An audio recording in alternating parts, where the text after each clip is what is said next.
सह्याद्रीमध्ये 350 किल्ल्यांपैकीही अधिक किल्ले आहेत. तर आज आपण एका अशा किल्ल्यावर चाललोय जिथं प्रभू श्रीराम येऊन गेलेले आहेत अशी आख्यायिका आहे. शिवसगळ्या मित्रांनो, मी वेदांत कोरे पुन्हा एकदा स्वागत करतो माझ्या एका नवीन अशा भन्नाट व्हिडिओमध्ये. मित्रांनो, आज आपण जाणार आहोत किल्ले वसंतगडावर. माझ्या मागं जो परिसर तुम्ही बघताय तो अख्खा वसंतगडाचा आहे. सो आपला ट्रॅक स्टार्ट आताच झालेला आहे. तर आपण पटपट वरती जाणार आहोत आणि किल्ल्यावर काय काय वास्तू उरली आहे ते बघणार आहोत. चला.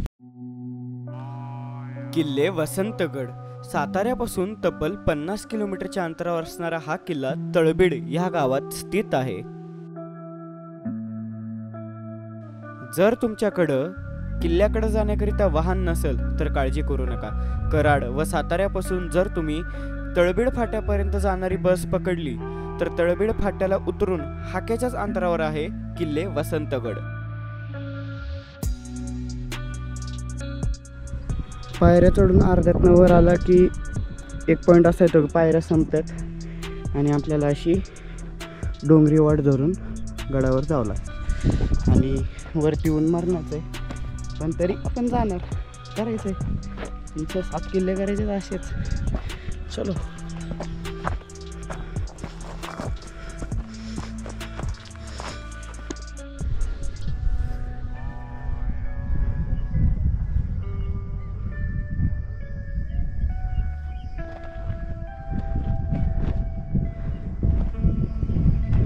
ज्यांना सवय नसती त्यांची हालत बघा कशी होती. वर्षातनं एकदा येणार किल्ल्यावर. कसं वाटतंय साहेब तुम्हाला? एकदम ठीक. वसंत किल्ल्याची निर्मिती शिलाहर राजा भोज यांच्या कालकीर्तीत झाली असावी, म्हणजेच 12व्या शतकात झाली असावी. अफजल खानाच्या वधानंतर छत्रपती शिवरायांनी इसवी सन 1659 मध्ये हा किल्ला स्वराज्यात आणला. साताऱ्यावरून कोल्हापूरला जाणाऱ्या महामार्गावर लक्ष ठेवण्याकरिता हा किल्ला बांधण्यात आला असावा.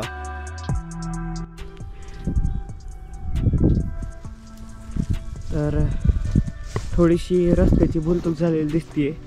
मला असं वाटतंय आम्ही आलोय मागच्या रस्त्याने, पण तरी ओके.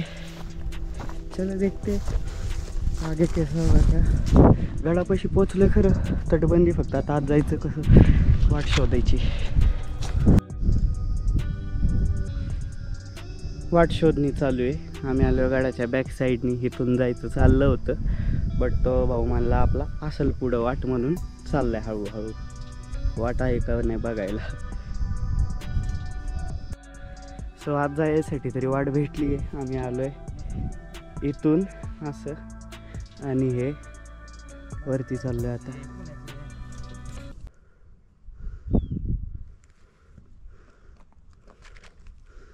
तटबंदी बुरुज जो ढासळलेला आहे, त्याच्या बॅक साईडला देखील तटबंदी आहे. आता समोर एक मंदिर आहे, ते मंदिर बघू आणि अजून काय अवशेष आहेत का नाही ते पाहू आणि मग थोडं इतिहास जाणून घेतलाच असेल. आता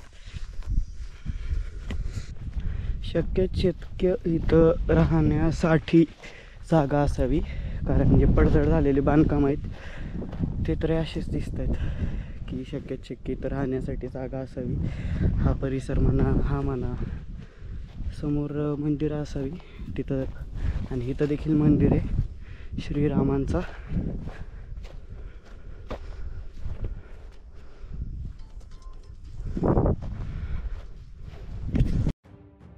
गडावरील चंद्रसिंग महाराजांचं हे भव्य दिव्य मंदिर. मंदिराच्या परिसरात 2 दगडात कोरलेले शिवकालीन नंदींचे काही अवशेष मिळतात आणि तिकडच वरती काही पालख्या देखील दिसतात. आता आपण चाललोय गडात मंदिराच्या आत.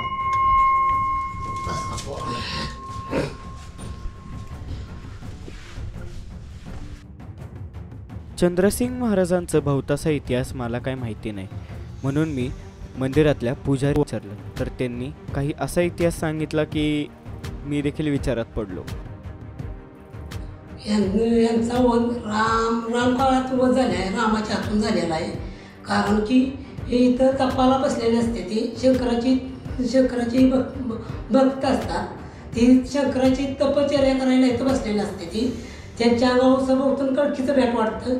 कळकीचं भेट वाढल्यामुळं त्या तपाला बसल्यामुळे त्यातलं आतलं काय दिसत नाही. आणि त्या टायमाला राम लक्ष्मण यांची इथं वनवासाला आलेली असते ती, म्हणजे वनात फिरायला आली असते ती. पण त्यांच्या हातात एक खडगं मिळतं. खडगं म्हणजे तलवारसारखं शस्त्र असतं. ती चालवायचं कशावर म्हणून लक्ष्मण विचार करतो या कळकीच्या बेटावर चालवावा म्हणून त्या कळकीच्या बेटावर चालवतो. त्यात ह्या चंद्रसेन महाराजांचा वध होतं म्हणजे त्यांचा हात आणि पाय त्या वारात निकामी होतात. त्यामुळं त्यात त्यांचा वध होतो. ते राम लक्ष्मणाच्या हातून त्यांचं इथं स्थापना झाली. जेणेकरून तुमची सेवा करीन त्यासनी देव काही कमी पडून देणार नाही, असं त्यांचा इतिहास आहे. धन्यवाद. इकडून देखील वाट आहे. आम्ही थोडीशी वाट चुकलो कारण आम्हाला ते वाट दिसली नाही. आणि इकडं देखील एक वाट आहे. तिथं पण जाऊ का नको असं झालं आहे. ऊन भरपूर आहे कारण. आणि तिथं बुरुज आहे. बुरुजावर मस्त आपला भगवा ध्वज फडकतोय. मामासाहेबांचं म्हणणं आहे की तळावर जाऊन येऊ. आता तळावर जाऊ आणि पाहू. तळच आहे का पाण्याचा टाका आहे. आणि इथं पण पडझड भरपूर झालेली आहे. शक्य इथं पण राहणीमानाची सोय असावी. चला निघूयात आपण तळाकडं.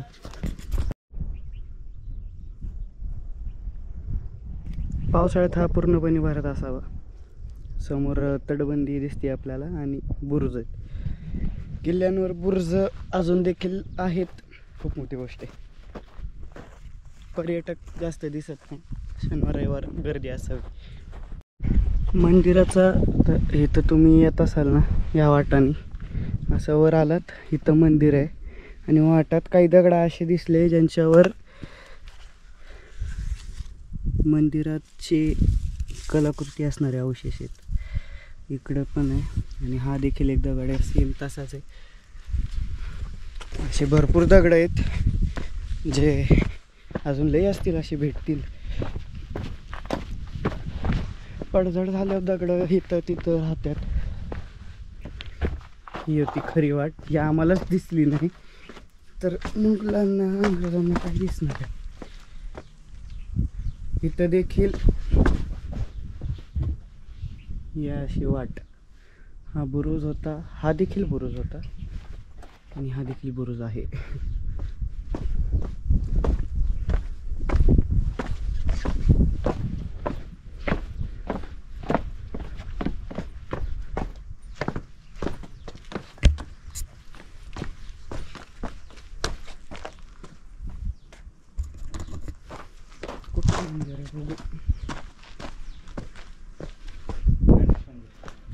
शिवकालीन गणपती मंदिर आहे. बूट घातले तरी जराशी आत जाऊ आपण.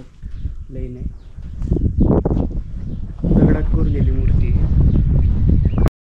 आता सध्या गड उतार होतोय. मामा आघाडीवर आहेत आणि आम्ही मामाच्या पाठीमाग.